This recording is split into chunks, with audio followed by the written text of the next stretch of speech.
Here's a list of equipment you'll need: a Cuisinart, a 1-cup measure, rubber spatula, a sharp knife or X-Acto knife or something similar, a plastic bag, and a rolling pin. Here's a list of ingredients you'll need for about 5 or 6 servings of pasta.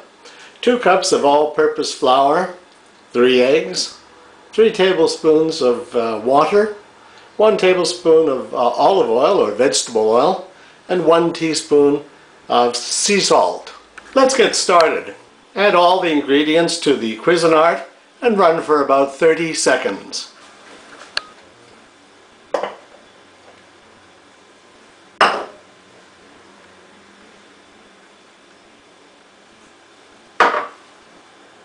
Olive oil, salt, and about half the water. And we're going to pulse or run for about 30 seconds. You'll notice that the pasta is still granular. We want the pasta to form a ball in the Cuisinart machine. And to do that, we add more water in very small amounts.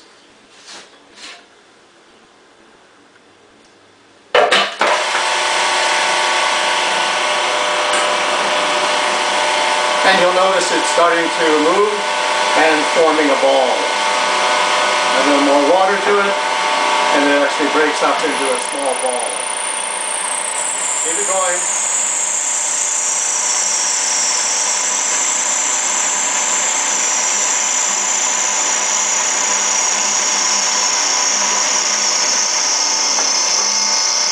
There we go. Next, unplug the Cuisinart. Then remove the pasta from the machine by hand or using a spatula.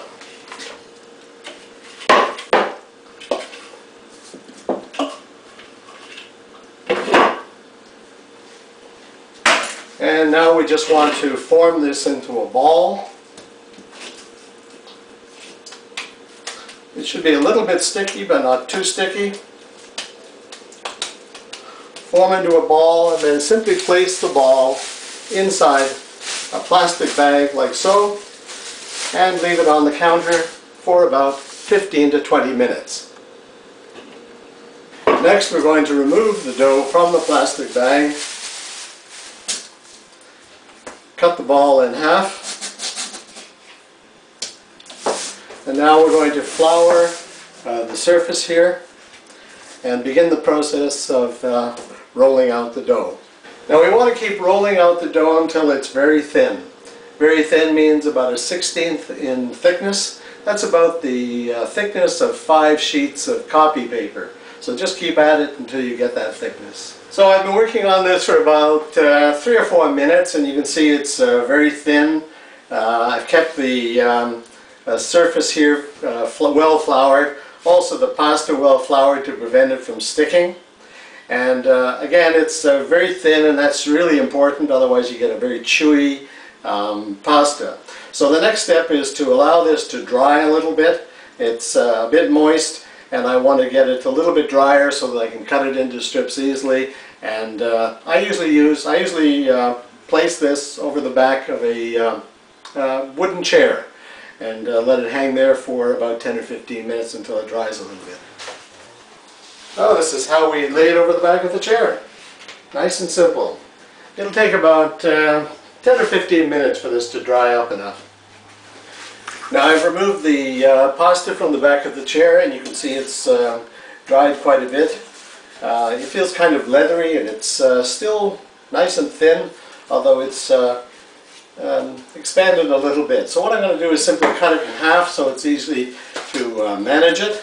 And then what we're going to do is simply roll it up in a roll like so. Just keep it rolling. I've also floured the surface here before we did this.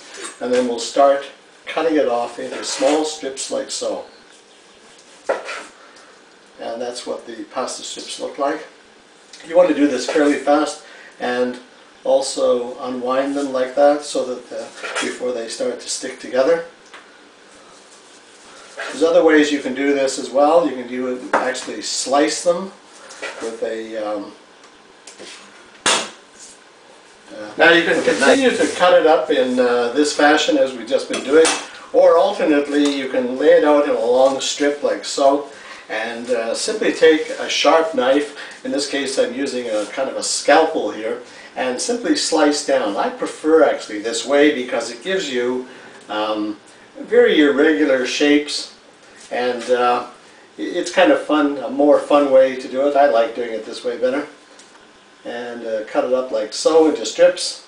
They're all irregular, of course, and you can see that's what it looks like when you've finished. So you continue doing that, and you can either cook the pasta right away, and I'll be going into that in the next clip, or you can hang it over a chair and simply let it dry a little bit more and then pack it into some sort of packaging. So just continue to cut like so until you're all finished.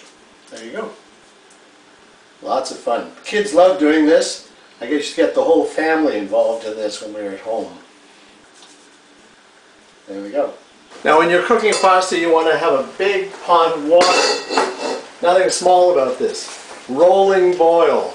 And it's a great thing to have something like this. This is often used in commercial kitchens where they want to do multiple boilings of pasta for many clients, and they can take it out and use the same boiling water over and over again. You can see there's a nice rolling boil. Place the pasta in, give it a bit of a stir with something so it just doesn't stick together initially. Leave it in there for 3 to 5 minutes, no longer, and test it before you put it on. Now the 3 minutes is up, 3 to 5 minutes is up. I've already tested it. It's nice and tender, but still Dante, that's the way I like it. So we take it off, and it's important, if you're going to be doing this, to serve it right away. So I put it into the pan like so. I like to also prep anything that I'm going to put into this, and I'm going to put in all my spices. I've got a garden just outside with fresh sweet basil, fresh thyme, also Italian parsley. I'll throw in some butter in this and some Parmesan cheese, real Parmesan cheese, and this will be my lunch. And it's just glorious stuff. You're just going to love it. Easy to make.